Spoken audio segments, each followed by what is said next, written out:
Welcome to Mission Evolution Radio Show with Gwilda Wiyaka, bringing together today's leading experts to uncover ever-deepening spiritual truths and the latest scientific developments in support of the evolution of humankind. For more information on Mission Evolution Radio with Gwilda Wiyaka, visit www.missionevolution.org. And now, here's the host of Mission Evolution, Miss Gwilda Wiyaka.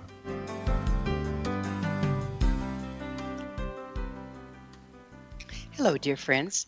Thank you for joining us on another exciting adventure into future possibilities. This is Mission Evolution, where we share innovative thoughts and information with today's leading experts, uncovering evolutionary solutions to today's unique challenges. You, my treasured audience, are a very important part of this discussion. Email info@missionevolution.org with any comments or questions. We'll address them on the very next show. So grab your pad and pen, jot down your thoughts, sit back and enjoy. This hour will consider heart connection as the avenue to move from instability and discord into balance. Just a year ago, the current events would have been unimaginable. Yet, here we are, facing the greatest crisis of our time. With a pandemic raging, protests, riots, looting, and murders, the world seems to have gone mad. It's rather like waking up one day to find ourselves in an apocalyptic movie. Further complicating things, we're faced with conflicting information. To mask or not to mask. To isolate or to congregate. Black lives matter, all life matters, or nothing matters at all. How we respond to this crisis will dictate our future for years to come. We desperately need to come from stability, logic, and compassion. Yet, with all the hype hysteria, logical responses seem few and far between. Where can we find the insight to navigate through these challenging times? How can we become a voice of reason in the wilderness rather than just another reactionary headless chicken? With us this hour is a gentleman we've had the pleasure of having on the show before, Howard Martin. He's come on today to delve into the heart connection and how we can engage it to navigate the turbulent waters of our time. Howard is one of the original leaders who helped Dr. Childera found HeartMath, serving as a key spokesman and executive. With Dr. Childera, he co-authored the HeartMath solution. Howard is also a contributing author to the new book, Heart Intelligence, Connecting with the Intuitive Guidance of the Heart. Howard played a key role in launching the Global Coherence Initiative, a science-based, co-creative project to unite people in heart-focused care and intuition to facilitate the shift in global consciousness from instability and discord to balance, cooperation, and enduring peace.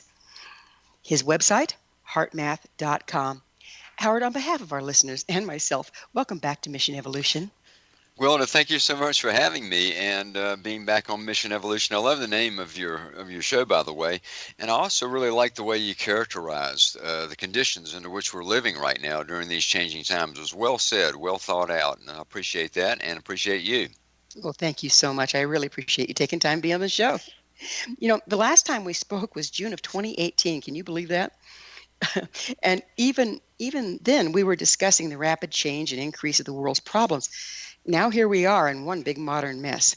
Did you foresee the chaos we're now facing? Well, I didn't foresee exactly, but certainly I've been speaking about the changes and the shift from an old world to a new one for a very long time now. So yeah, it's not surprising in a certain way that we're experiencing what we're experiencing. How it went down, when it went down, how suddenly it all started to go down, that was a big surprise to me, just like it was to everybody else. The pandemic alone has been amazing to have thought about what our world was like, let's say, at the beginning of March and what it is today. And so this extreme rapid change that we're experiencing is something that, yeah, I predicted it. I could see it coming. A lot of people could. But I didn't know it was going to be like this. And I did see in an article recently, somebody said, you know, when this all started, we didn't know what it was going to be like, and we still don't. Yeah, isn't that the truth? Which is still so Mm-hmm. uncertain, you know, as we go through this process we're going through right now. It'd been one thing if we just had the pandemic, which is, you know, a wild ride enough. But then we add all the rioting and oh my goodness, it's like all logic has fled us. It has, and right in the middle of that, we have a major election here in the United States taking place, or going to Yeah. take place, and that always brings up a lot of tension, polarization, a lot of things that are going on around that, and you've got a pandemic, and you've got major societal change happening all at the same time. So it is unprecedented. I don't think we've ever been through anything like this in the history of humanity. So we're going through a societal change. Would you go into that a little? Well, I mean, I think that if you look at the changes in inequity, characterized through the Black Lives Movement, would be a societal change, for example, of the standards in which we are looking at race, in which we're looking at our differences, has changed. We can no longer look at it the same way. We can't just sit back and say progress has been made, everything is headed in the right direction. Now there's a new call for a deeper look at that. So yeah, there's polarization on that too between Black Lives Matters, All Lives Matters. It's a very hot and very volatile subject to even bring up. But to me, when I step back and look at it, it's about trying to find that balance between haves and have-nots, trying to find a resonance and a harmony between people all around the world and their differences. This is a big global societal problem, and it's been around since the very beginning of civilization. So it's not going to go away overnight. These are important steps that are being taken right now, but it's certainly, pushing the envelope to take new steps. And within that, you're always going to have, the polarization and the conflict that goes along with it. And it's part of it, I think, part of the process. But so societal change in that context is certainly happening, and that's something we are all very aware of as we take a look across the global landscape.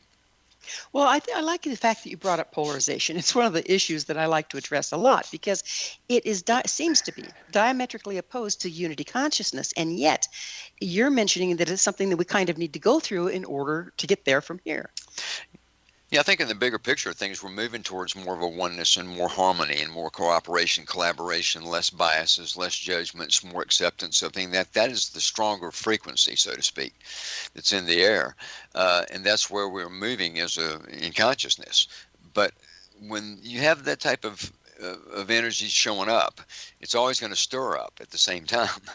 It's going to show us where we have our gaps, where there are things that must be addressed. It isn't just poof, it's magic, and all of a sudden everybody's getting along and we're all in harmony and we're all accepting each other, regardless of our differences. And that would be, to me, spiritual fantasy. Uh, there's a process that goes along with that, and part of that process is the exposure of the differences, and that's where I think some of the polarization becomes more to the forefront. So basically, you're saying it's not like polarization is coming up, but rather being exposed. Well, yeah, it's both really. Yeah, it's obvious that it's been there, and it is there, and has been there for a long time. But yeah, it's being exposed a lot more now of the differences. And we'll take the election, and I'm not trying to get into politics here on your show or anything like that. But when you look at the election, you look at the dramatic differences in opinion about the whole political situation. But hasn't Uh, there always been that every time there's an election? Of course there has, and I think it's exacerbated now. You said something in your intro about, we get so much information, what's real and what's not. We have to start trying to figure out what resonates with us and what our truth is going to be in the context of that. I mean, we can look at one news feed broadcast and see one picture and go to the opposite side of that and look at that news broadcast in that feed, and a different picture is going to be painted. And we absorb a lot of information, and we all become sort of experts in our own way on politics and on the pandemic and a lot of things. And our expert information is really being based upon what we're being fed and what we're choosing to absorb and what we're resonating with. You mentioned, I'd like to back up a little bit. You mentioned about the frequency change that's in the air that's supporting unity. Would you go into that a little bit? Where is this change coming from? Well, the way I've talked about it before is where it'd be like from what generically be called universal source, which is a very vague answer, but nobody really truly understands what that is anyway. So I'm okay with it. but I've said for many years now that what we are in the process of is a dimensional shift in consciousness. And when I speak in terms of dimensions, I'm not talking about a physical dimension. I'm talking about sort of the bandwidth or ranges of information which we draw from to construct what we call reality. Well, And go right. ahead. Well, it used to be that, because we were all kind of segregated and there was less population and there wasn't the information highway, that we would buy into the norms and mores of the culture and that would be our reality. But now it seems like all that's crashing. What's happening there? Well, it's the information age. It's the age where we have more information we can possibly even process. Uh, and so what's happening is it's just bringing in lots of new understanding about the third dimension, at least about the third dimensional reality that we're in. But there's a different kind of information coming in. It's more higher dimensional in nature. And it's really coming in terms of the subtleties that go on in our thoughts and our feelings and our perceptions. And many people, probably the people who are listening to our conversation right now, have these inner stirrings inside. They know something's going on. They're being asked to change. They're being motivated to change. When that happens, I know what happens in me is when those type of real refined changes are being sort of inner requested, there's resistances at times. There's a tension to that. There's a need to let go of certain perceptions that I may have had for a long time, or ways in which I try to live that need adjustment. And when that happens, I go through exactly the same thing on the inside that society is going through on the outside. Yeah. So, Picked up and shaked until the change falls out of your exactly pockets, right. right? Microcosm, macrocosm. The whole thing is Exactly. going on simultaneously. So the dimensional shift is really it's a type of information that we're drawing from. That's not just a news type. I'm talking about information from a bigger source that begins to construct and inform the very underpinnings of our psychological natures, of how we think, how we feel, how we perceive, and then that does filter down into the societal constructs, the structures that govern society and that dictate the way the world functions. A lot of people, I work with people a lot, as you know, in my private practice as well as doing this. But a lot of people I've talked to over the years, and it seems increasingly so, are wanting to find that book, wanting to find that program, wanting to find that truth. And yet we aren't finding it on the internet. We aren't finding it in the news. We aren't finding it in the written text. But there's this thirst for it. Could you speak to that just a little? Yeah, well, people are looking for answers. The world is a very confusing place right now. And like we said, like both of us would agree, at unprecedented times when the speed of change is accelerated far beyond our ability to wrap our arms around it. And so there's a longing now to find answers and meaning. So people will look for things like books or webinars or other speakers or people that they can identify with and their messages. I mean, HeartMath, for example, during this time, we've seen a huge increase in our business during these times. Would Because, you mind defining heart math for us? sure, HeartMath, it's the name of the organization that I represent and that I'm part of. We've been around for 30 years. We basically, through a wide variety of methods, deploy a system consisting of techniques, methods, and technology, all underpinned with scientific research, purposely and intentionally designed to help people empower themselves through these changing times. We have nonprofit, we have for-profit. We address a variety of different markets, everything from healthcare to law enforcement to hundreds of thousands of people who are interested in personal and spiritual growth all around the world. We operate and have our products and services in something like 130 countries now. How many scientists do you have on deck? Well, I think there's a team of about 6 that we actually employ full time here, but the collaborations and the ongoing work that they do outside is much larger than that. In terms of the people that are contractors or that they're in collaboration with at various universities. But on site, there's about 6 researchers. So you use the scientific method in researching this somewhat esoteric subject. Yeah, when we started HeartMath, we were trying to put out a heart-based system into the world, a system that was embodied the values and qualities long associated with heart, but put into a practical context that could be used to guide life and to usher in this new world. To do that, we recognized we had to take heart and give it a little different view. We couldn't just rely upon the philosophical and spiritual tenets of heart that are so well respected, but we needed to bring it down to what we call the street into daily living. And so we needed that bridge. We chose science to be the bridge because science carries so much weight in society today. Mhm. So Well, we it's began, time. It's yeah, time for a commercial break, but we will pick up on what heart can do to help us now and what you found out about heart on the other side, if you're game. sounds great. All right. It is time for that commercial break. Howard and I will return shortly, so don't you go away. You're listening to Mission Evolution, coming to you on the X Zone Broadcast Network, www.xzbn.net.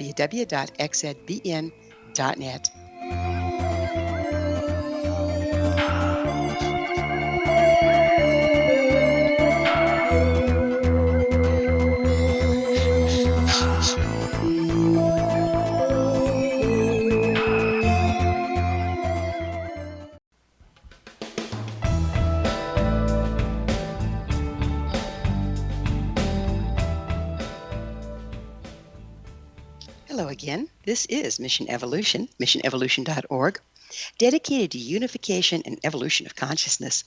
To all our faithful and thoughtful listeners, we really value your opinion and would love to hear from you. What do you think about the importance of heart connection during these turbulent times? Email me at info@missionevolution.org and give me your thoughts or questions so we can share them on the next show. This in from a member of our audience regarding the episode entitled Lockdown Madness, When All Distractions Fail. TM shares, I absolutely love the tools you and your guests provided to help me and my family move beyond the trauma of lockdown and, should it be necessary, navigate our way through another. Thanks, TM. It was indeed enlightening to uncover how our current lifestyles are no longer serving.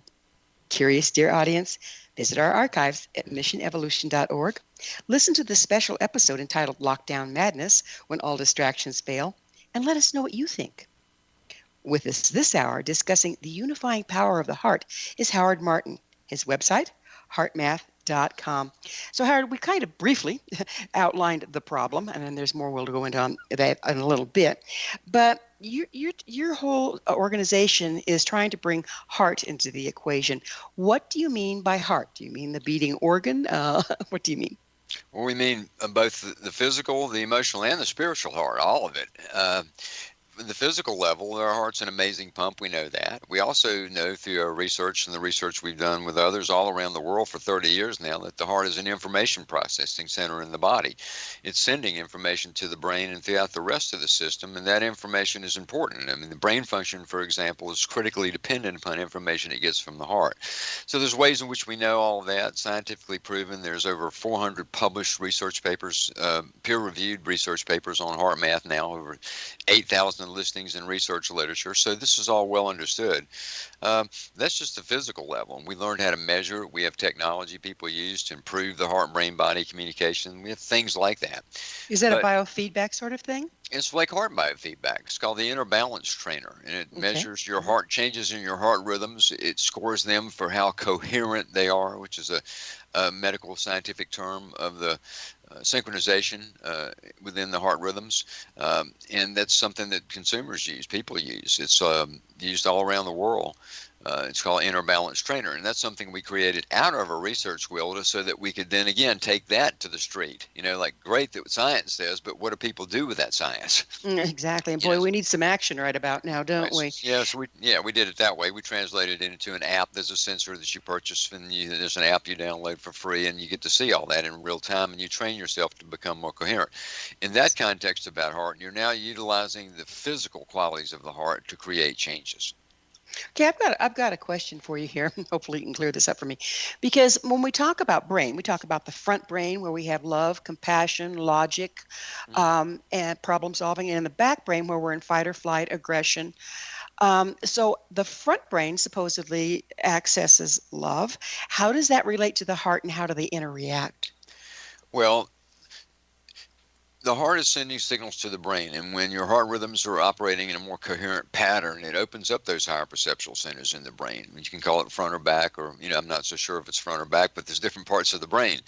And what happens is it begins to act to provide more of the right kind of synchronized energy into those parts of the brain that begins to open the brain up, so you begin to access more of the qualities of like love or care or compassion. Your perception changes. You begin to see things very differently, and that can be looked at from a physical standpoint of the changes that are occurring inside your body that are actually activating those parts of your brain. So that's one way of looking at it. But the key, though, is to be able to self-activate those type of feelings, and that's where the emotional heart comes in. Hard emotions have sometimes been looked at as soft, but I don't see them that way at all, Wild. I see them as very powerful, parts of our consciousness. And they would be. I've had experiences. I work a lot with animals and a lot of wild animals over my lifetime, and I can come up to a bird that's hit a window and is down, and you think they're dead, and I can pick them up and hold them, and they'll rally unless they have too much brain damage. Or I've walked across, run into an animal that saw me and went, human, and they're in fight or flight and getting real aggressive. And I found if I just drop into my heart and just stand there grounded, they'd shift completely. What is translating that information to the animal? Well, for starters, we produce a magnetic field that surrounds us in 360 degrees, produced by the heart. That field is being imprinted with our emotions. For example, if we're feeling frustrated or angry, or that feeling of, that animal might pick up on, they run, right? If we're feeling more of a loving, caring, compassionate, those type of emotions, that field is being imprinted with those emotions, and we're literally broadcasting them through the heart's magnetic field. My belief is, and my observation, is animals have very sensitive uh, relationships to things like energetic fields, and they sense us. I mean, they feel us, and it doesn't mean that every time I walk up on a squirrel, he stands there, but certainly I feel resonance there. And when I come up on animals, and I live in the mountains outside of San Jose, and I have a lot of animals around me, birds and squirrels and deer and all kinds of things, and I don't ever really even try to talk to them. The human voice is not what they respond to. They respond to my energetics. And one of the ways, again, that we are energetically communicating is through the field produced by the heart. How far does that field reach? Well, at the most conservative measurements you can do, done with something called magnetometers, which are very normal, standard science devices used to measure magnetic fields, we can measure it about 3 feet outside the body. Our researchers and other researchers believe the field goes much, much further than that. It's just that's the conservative measurement. And if you even begin to look at fields through the lens of, let's say, quantum physics instead of Newtonian physics, the boundaries of time and space change. They go away. And so the field could be actually, in a certain way, almost infinite. But certainly I believe it's much larger than 3 feet. 3 feet's a very conservative measurement that we can totally stand by, that's totally verifiable by anybody who wants to verify it. But it's much further than that, I believe. So then what happens if you get more than one heart field together cooperating with the same thing? You're right on it, Gwilda. This is where our research really goes now into social and global coherence. Fields communicate with one another. Think about it like cell phones. The cell phone produces a little field, and that field is imprinted with things like the photograph or the phone call or the text. And those fields communicate with the fields of other cell phones. Well, we're doing the same thing. And when we bring the fields together, the power increases dramatically, depending upon how coherent we are, what the coherence in the field is. But one of the keys in our research today is exploring all of that, because literally we are all connected through a vast web of these energetic connections. Every living thing on this planet and beyond is actually connected through energetic fields. So the exploration now is about exactly that. What happens when people come together more in the spirit of cooperation, harmony, and love? What can we see there? What happens in the power? These are things that we're constantly studying and working on today. Even the implications of how the collective field produced by humanity is influencing and relating to the fields produced by the planet Earth itself. So let's go into that collective field thing and take us back to what we're dealing with. Okay. It looks to me like the collective field of humanity is one big modern mess right now. So is that being amplified? Absolutely. Here's the thing. It's like the conditions that we're experiencing today, we're actually drawing them to us. The planetary consciousness has been headed in a tough direction for a long time. There has to be some trade-off there, some balancing. Do believe that we are long past drawing apocalyptic scenarios. It's not going to happen. But what we are drawing is the adjustments needed to continue to move forward in an accelerated way. So all the thoughts, feelings, emotions, actions, and reactions that the 7.7 billion of us are experiencing 24/7 all the time is actually imprinting a much larger field that we are drawing from. And we're drawing in what we need for the acceleration of our own personal and collective growth. So basically, are you speaking about how oftentimes we need to enter into chaos or destruction to free up the constituent parts to create something new? Sometimes it has to be that way. Now, my goal is to make that as kind and gentle a process as I can for people. What makes you say we're not going to draw in something apocalyptic given what's going on? I think there's enough consciousness change, enough heart, enough love, enough care, enough of the other side of that's been put into the world that we've taken it across the line. That's some really good news. I'm really glad you're saying that. That we have done that, and it started a while back, and there's been enough contribution to that now that we have earned that situation, that we don't have to go through an apocalyptic blow up or breakdown of the entire world. Certainly there are things that can be perceived that way, and certainly there's a a lot of human suffering going on, but it's not the end of the world kind of suffering. It's an adjustment that we're going to go through, and I still hold to the belief in my inner vision, and what I sense and feel is that we are in fact headed in the right direction, believe it or not, and that we're going to show up with a different world not too far down the road that's going to be functioning better. It's going to be a new and better world, and we're going to get there. And it's like this is just part of the stepping stone process we have to go through for that to really be real. We've become a mind-dominated culture. What's the impact of that approach to our inability to accurately perceive and respond responsibly to the challenges that we're facing, and how can we shift that? Well, we need a good mind, obviously, but it's also obvious that the logical, linear approaches to figuring things out aren't working so well right now. So we have to come into different intelligence. I mean, it's the Einstein quote that everybody's probably heard. I won't even get it right, but it's basically you can't solve the problems that you have today at the same level of thinking you were at when you created them. Exactly. And so it's drawing in new intelligence, and we're actually, beginning to access now another bandwidth, so to speak, of intelligent solutions. They're more intuitive in nature. They're not just logical. They show up and they have to be evaluated and assessed, but they come in at super high speed as an inner knowingness that shows up. That's all. That has a lot to do with heart. The heart to me is the entry point within our consciousness for intuition. And it's through the intuitive connections that we begin to see into problems and we see things differently. Let me give you an analogy that may be helpful. And this is something that I said in the newest Heart Math offering, the Heart Math Experience, which is a beautiful course that feels like you're watching a movie that we have. That we're giving it away actually too. I'm not trying to pitch something now, but just saying we decided to give that away during the pandemic. But in there, in the very beginning, I use an analogy where I say that electricity was all around us for thousands and thousands of years, and people knew about electricity, but they really didn't know exactly what it was or what to do with it. Once they figured that out, everything changed, and it changed quick. It changed dramatically. The world we live in today is completely different than the one we had before we had electricity. And it happened very, very quickly, and it dramatically shifted the entire paradigm of how we live our lives. To me, the same thing is happening, and it's about heart. We know about heart. We've talked about heart. It's been written about, talked about, sung about. All of that's been true. But we're coming into a new understanding now of heart, just like we did with electricity, and that the unfoldment of this heart awareness in ourselves will have just as dramatic changes and influence on our lives and on the world itself as electricity did. And that's the new consciousness that we're moving into. That's pretty exciting. We have just about 1 minute or less left in this segment. Basically, what is heart intelligence? And we can pick up on the other side. It's your own best friend and your own most reliable guide to making decisions big and small. Let's go to break. Well, that was quick, but we aren't quite ready yet. Okay.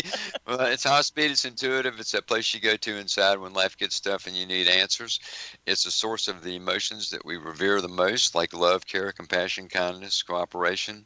And it is, in fact, your own best friend. It's a place that gives you the self-security and the information and the guidance you need to make decisions that keep you on the right track and head you in the right direction. So it's in a heart intelligence is not necessarily heart logic. No, it can have a logical sort of aspect to it, though. It isn't just fluffy. It has a make sense quality to it. Like, this really makes sense.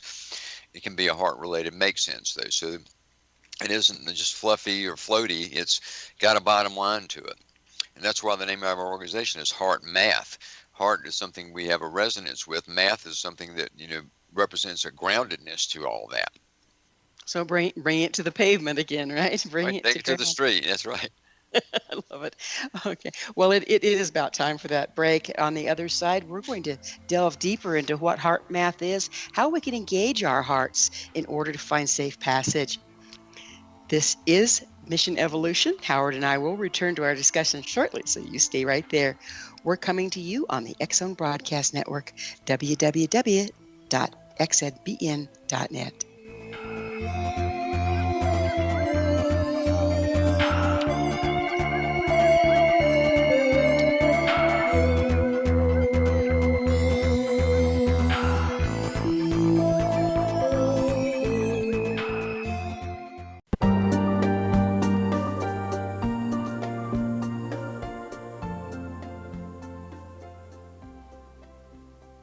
Welcome back. This is Mission Evolution.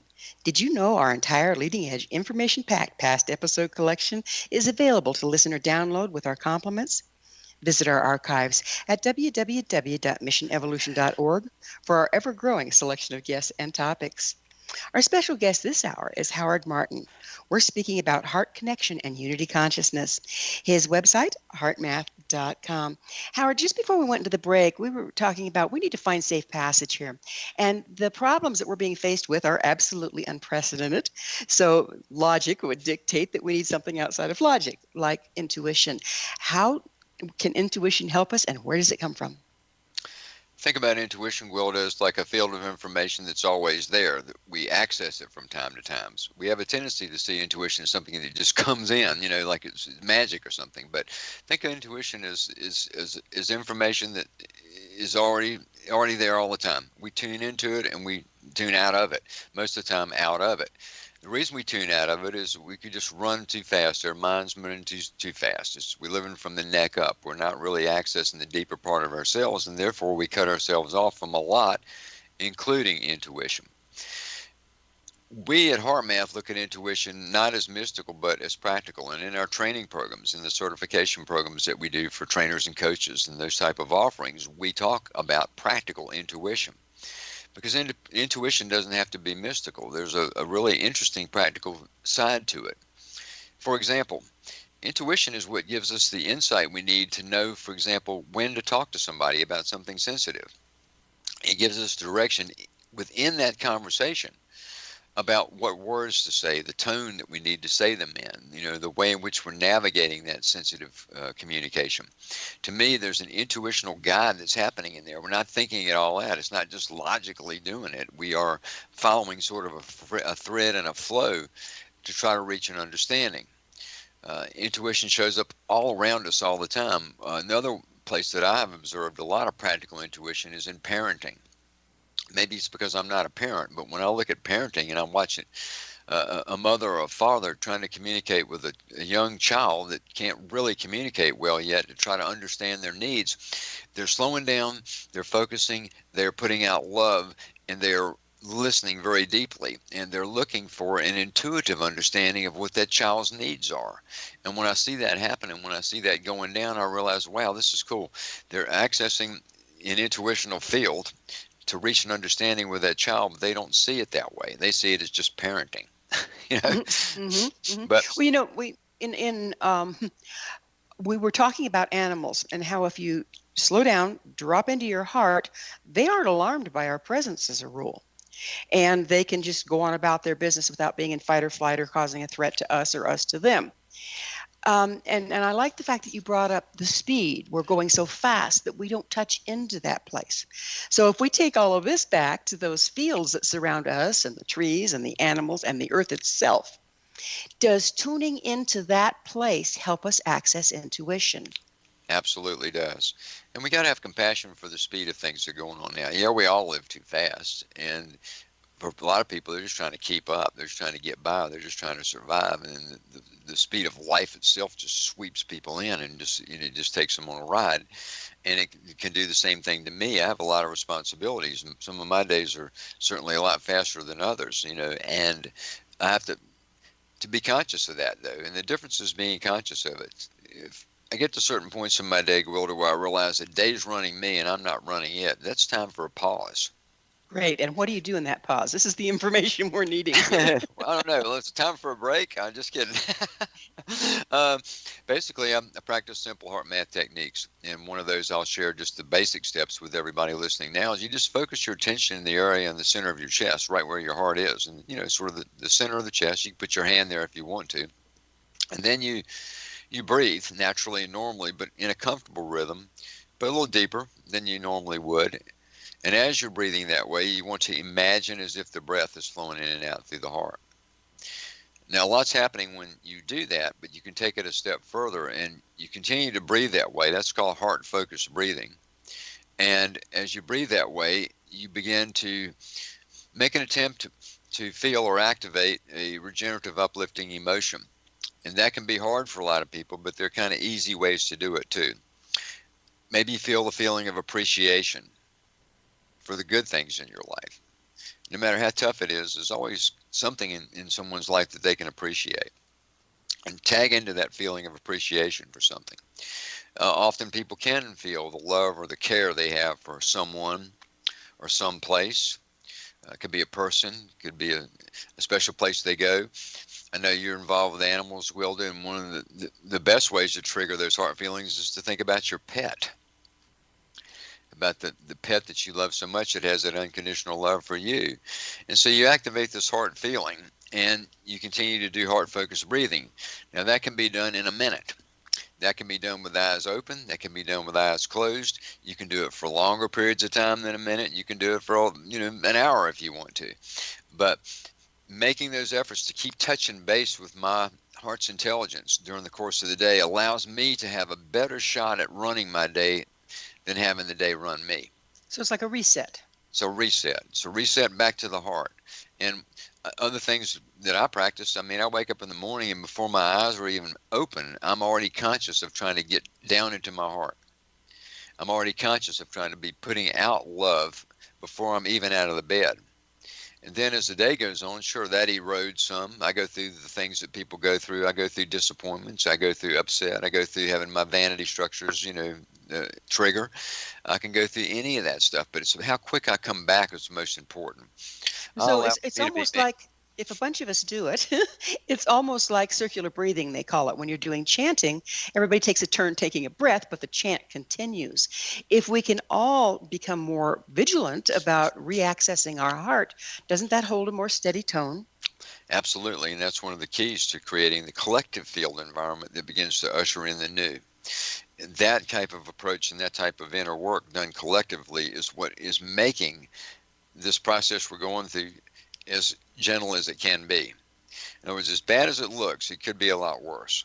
It's because of the collective heart, collective care, whether people want to call it heart or not, but those type of qualities and values, it's because of that collective energetic contribution that people are making moment to moment, day to day, that we're going through it in the way that we're going through it. Because again, it could be tougher than it is, even though it is very tough for so many people. Well, as I listen to you, it sounds like you're trying to get back to something that we used to have. I mean, if you hold a drum circle, and drum circles, drumming for the tribe, bringing people together through rhythm, has been around in every continent since the beginning of time. And actually, we've done experiments where you hold a drum circle, and before you start, you take everybody's heart rate, and they're all doing their own thing. Within 10 minutes after starting a drum circle, the hearts are synchronized unless somebody's on a pacemaker. Now, that is consistent every time we test it. Mm-hmm. So this is old concepts. How did we get away from them? Well, let me first address the old concept thing. I have great respect for everything that's been done, for all the traditions, for the spiritual work that's unfolded over thousands of years that we've built upon as we've gone. And I have respect for those at this very moment today. I would also say that we are in a time period where everything we've already known is taking a turn on the spiral. So there's new in the old. I love that. It's not just returning to the old. It's like taking the old up the turn on the spiral. So something like drum circles, things like that, however people get there, I'm a proponent of anything that takes people deeper within. So whatever traditions, rituals that work for someone, that give them that connection to their heart, they should continue to do those things. I would also suggest that look for the new in all of it, because we are moving up the spiral now. We are shifting dimension. So everything we've known before is changing. It's taking on new understanding and new light. It's not. I'm not relying upon the past to build my future. I'm really looking towards the moment and looking towards the future, more of where things can go rather than looking backwards in my growth in my life, while respecting everything that I've done and all the different practices that I've used along the way. Well, that sounds very much like the growth of a tree. If it totally focuses on its roots and strives to stay there, it'll never reach the heavens. And at the same time, it'll fall over if it doesn't maintain its roots. So our roots being the old ways, the spiral is the growth, is it not? That's right. So it's about that balance, right? It's and again, the challenge that sometimes we face is when these new energetics are showing up in the world and in our lives, we tend to want to hang on to the old, and when that old gets threatened, we get threatened. But isn't it our concept of the old? It's our concept of the old. That's right. So, and again, most of us don't like highly accelerated growth. We say we do, but there's a loss of control feeling that goes into that, or a loss of the familiar. And I think in these times now, we need to be more adventurous. Yeah, hyper process comes to mind. Let's go. We need to be adventurous. Let's find out what's on the other side of this pandemic and this social stuff and the elections and all that. Let's take a look down the road a little bit. And I think that we are recreating the new world that we want to see as we deal with this. In But other words, how we are dealing focus with it. as we focus on this, doesn't it immediately hit up against all our restrictions and we have to process out our sacred cows that are no longer serving? That's correct. Exactly right. Well said. We have to process out the sacred cows that are no longer serving. And that can be hard because people like their sacred cows. And we're familiar with some of them. If they're not serving, then you need to let it go. And that's the tough part sometimes, is learn to let go, especially of mindsets and perceptions that you have about this is the way it really is. This is my truth. This is that. This is this. I have to challenge myself all the time on what my truth is. Truth fluctuates. It changes. It flows. It And does I that can't. evolution thing with the spiral, doesn't it? It does. And so, you know, we can make this a smooth process or a hard process. And that's up to our choices and how we want to approach it. I like the fact that we were delving into a little bit that it's not so much the truth, it's not so much the old ways or the new ways, but rather our concept of them. How can we free ourselves up enough to embrace a more expansive concept of all these things? Well, I think it has a lot to do going back to heart. When we go to heart, it is that source of self-security, and it does provide more of an intuitive intelligence. Think about it like AM radio and FM radio. AM radio I listen to for the sports, the weather, the traffic, and general news. FM radio I listen to for music, for NPR, for things like that, And so we need both. And the way you access more of this, the type of information that we need now to move through the times is like at least giving the heart a chance. To get that second opinion, to go in and say, look, there's got to be some other viewpoints and angles on this. Don't stay locked into just what the term that we have here at HeartMath is know what you know. I'm going to know what I know. This is the way that it is, Will. Or this is exactly, I've determined this already. I've researched it. I've looked at it. And you've got this whole support system around something that you think is exactly the way it is. And if I don't challenge that at times, then I'm not going to grow. It doesn't mean that after I challenge it that I don't come to the same conclusion, but it's the desire to challenge that's most important. How much is our, again, perception and our reality impacted by the collective field? It's definitely impacted by the collective field. That's how we sort of have influence of one another. There's a collective consciousness that we all live in, that we all draw from. Part of the new that we're coming into, though, is to recognize that even with those influences, we have the ability to self-empower and co-create within that more than we realize. So is it a matter of focusing on which information you're getting? Like, do we want to focus on the rioters, or do we want to focus on, That's right. people, accessing their heart and intuition? Do we want to watch Fox News or CNN? I mean, it comes down to simple stuff like that, And again, I have people that I know that, that prefer the Fox news feed to the CNN news feed, and their perceptions of exactly the same events are going to be very different than mine. And I'm not trying to say that I'm right and they're wrong. I'm just saying it's information in which you choose to take in as information and how you then process it. But isn't comparing seemingly opposite viewpoints an avenue to get to a larger truth? Yes, it is. And I think that one of the keys to that is as you begin to observe those differences, can you observe them and not go into judgment? Boy, isn't that the key? Yes. So we're going to have to take another commercial break. On the other side, let's look at how we bring those polarized things together and come up with a third option. Howard and I will be back shortly to continue our discussion. Don't go away. This is Mission Evolution on the X Zone Broadcast Network, www.xzbn.net.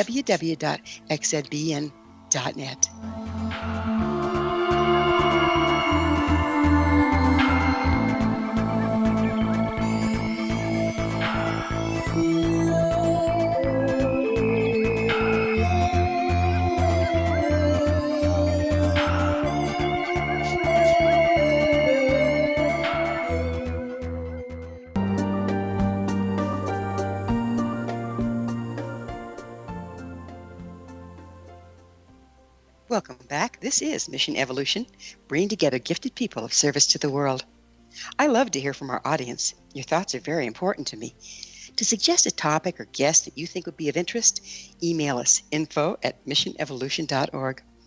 This hour, we're sharing thoughts with Howard Martin.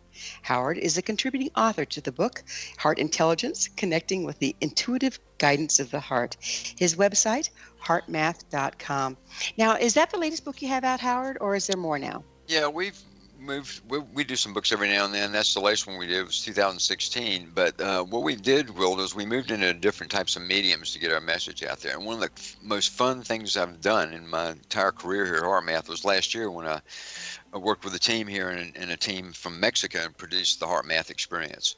So it's a learning program. But when we put it together, we recognize we don't want to create another course. What we want to create is an experience. So you learn 5 heart math techniques, you learn some of the science, you learn about social and global coherence. So it has a learning component to it, but it's divided into chapters, so it has that course construct. But when you see it and you watch it, it feels like you're watching a beautiful movie. Lovely. And they can find that on your website, heartmath.com? Yeah, heartmath.com. It's called The HeartMath Experience. We came out with it in January. We were selling it. It was doing really well. It was licensed to other organizations like Gaia picked it up and licensed it and all of that. And all that was rolling right along. And then the pandemic hit. And it was our founder, Doc Childry, that came and said to us, he said, look, right now, we're getting a lot of requests for help. We're doing lots of webinars and all these meditation things that are happening, but we need a centralized focus around something that we can give people that everybody can get right now, that can give them a lift in spirit and some tools and techniques they can use. So he recommended that we give away the Heart Math experience.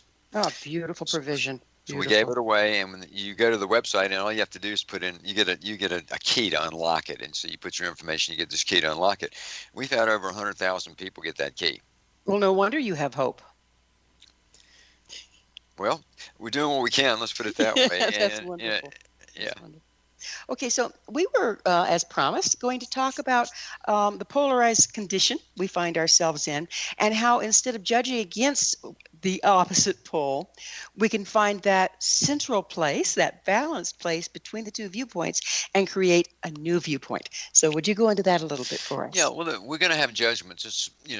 Judgments are just built in a certain way in a consciousness, but we can learn to regulate those judgments a bit more and have a bit more, what I would say, compassionate latitude for things. And one place compassionate latitude can get us to is a position of what I would call neutral. Neutral is a place where you don't know everything, so you're just not yet deciding about something. And so you can be a bit more neutral, and that takes some of the energy and the sting out of the judgments. I was thinking about something this morning. I was thinking about the polarization that's happening between people who are willing to wear a mask and people who aren't. Yeah, that's a big mess, isn't it? I read about some guy who got shot because, a guy came in the store and killed him, because they got in an argument over a mask. And I was thinking, well, I believe that people should wear a mask. I think it's important right now for helping with the pandemic. But there are a lot of people that don't believe that you should. But everybody has a reason. They feel like they're coming from the place that makes sense to them. The neutral on that would be if I sat down with a bunch of people that decided they really were against masks and they won't want to wear them, wouldn't it be interesting for me to really try to understand why they feel that way? That's different than from me saying they're stupid. Right. Or they're not contributing to society. They're not doing this and they're not doing that. And that energy of judgment in there. The neutral would be, I don't know why they think that way. I don't agree with it. I don't have to agree with it. I don't think it's the right thing to do, but I don't have to have this big judgment sting that goes with it of they're doing the wrong thing because I don't really know why they think that way. Exactly. And then when you're able to come into that neutral place, it gives them a little wiggle room too, doesn't it? It certainly does. And we all need to learn to get along. We need to give each other more allowance. And very fundamentally, the simplest way I could say what the world is trying to achieve right now is simply we're trying to get along better. And that's part of the new, that takes dimensional shift and all that grandiose sounding part of this and puts it into a very, very pragmatic little nugget. We're trying to learn to get along. And it's so practical when you look at it that way. It's like clearly, holding to our viewpoint to the exclusion of everybody else's is not serving. It's what's created this big mess out there where people are hurting people. And I don't think it's any of our intention to do that. No, it's not. And everybody feels like, most people feel like they're trying to do the right thing. And those right things can be different. I mean, you can run into it in macrocosm, microcosms. You can run into it in the business that you're in or whatever, where you have differences of opinion about a business process or procedure or a strategic initiative. And if you look at it, you can be like, your opinion can be completely different, but you have to allow for why the other person may feel that way. And they may feel as if they're doing the best thing for the company, so to speak. So it When we're shows met up with front and center. resistance, when we're met with resistance like that, somebody that's dead set against whatever our viewpoint is, doesn't it tend to bring up fear? Fear throws us into polarization and out of the heart. Yeah, absolutely. And that's the emotional triggers that happen. And they're going to be, again, a part of life. But we can return to this other place inside that has more poise and more dignity in it. And we can get back there. You're going to feel the fire of the reaction. That's normal. And you're going to feel your emotions rev up and get pumped up, and you'll feel that. But you can take it down a notch or two, and then not too long after that, and find another place inside yourself to where you realize, that's not quite you. There's another more dignified, noble part of yourself that you operate from, and try to return to that place inside and then address the situation. It doesn't mean that the situation does not have to be addressed, but you're coming at it from a different place. Would you mind taking just a minute or two and walk us through that process? Boom, I'm triggered. Okay. Boom, I'm triggered. Boom, I'm having the reaction. Boom, I'm ready to lash out. Boom, I'm ready to defend. Boom, I'm ready to to reinforce my point. But I decide not to, and I decide that no, right now I'm not going to do that. And that's your first big self-empowering step right there, is to say, breathe, back off, ease it down a little bit, and then you move back from the situation. As you move back, what's going to happen is your mind's going to continue to try to churn that thing. It's going to slice and dice every angle of it to make yourself right. And you're even going to go talk to people about this thing that just happened, and you're going to try to explain to them why you're right, and you're even going to pick people that are going to resonate with your point, so they will tell you that you're right. Good old campaigning sets in. Mm-hmm. So you'll go through that whole process, and after a while, you'll just have your mind, your brain will finally just start to churn that thing so many different ways that it runs out of gas. And when it finally starts to wear down, then the signal comes in where your heart says, "Hey, wait a minute, I've been here all along. Can we have a little conversation?" And you begin to take a little different, more, let's put it, neutral or wider angle view of what just happened and all that. And a lot of times what'll happen is you'll come right back down, and after a while you get to the point where you realize your own part in that play, and you may even go back and apologize, or at least try to work it out. And that's getting along. So when we go into that triggered place, what happens to our field? It gets distorted. It throws out all kinds of incoherent, we call it incoherent spectra. It's the frequencies in that field are very chaotic and disordered. They're not in harmony at all. It's like the frequencies are all competing for the available power at that moment in time, and it's a very chaotic field. But let me go back to the analogy a second there, if I may, Gwilda, and say that that whole process I just described can be shortened. And that's tell. That's where your heart's intelligence comes in. That's when you can move more quickly than you might think, with some practice, from the trigger, from the feeling, to getting to that place where you can address it, and you can address it in the moment from a more balanced place. And that's the skill right there. It's like, it doesn't have to go through all that. When you go through the process that I mentioned in describing that, you're aging. You're burning up a lot of energy. You're robbing yourself from the quality of life that you could be having. So you can learn skills where the trigger happens, and you can allow for that to happen, and you can bring your system back to balance very, very quickly. And that's part of what HeartMath's about: tools and techniques and technology and all those things that are designed to help people learn to do stuff like that, to learn to make those emotional shifts with more flow. And so you stay more in a flow, and there's going to be allowing for some ups and some downs, but you don't go all the way to the bottom and then all the way to the top and then all the way to the bottom again. You find this middle ground road through there. Your heart's intelligence is what gives you that navigational guide to be able to pull that off. I like the way you say it's kind of a moving target. In other words, don't judge yourself if you can't stay there 100% of the time. You'd be static. You wouldn't be in process. The key is coming back to heart. Is that correct? That's correct. And one of the things that remember Doc Shorty, our founder, again, he's been my friend for a long time. One of the compliments he gave me one time, he said, "You got a strong rubber band." And I said, "What do you mean by that?" He says, "I mean, when you get out, you snap back quick." Mm. Boy, I wish we could all develop And I that. thought, wow, that's pretty cool. What a strange compliment. You have a strong rubber band. Okay, but it means I can get out, but I don't stay out for a long period of time. I can have. What I found in my own growth is things that used to take me out for a week take me out for a day. Right? That's amazing. And we can all achieve that, can't we?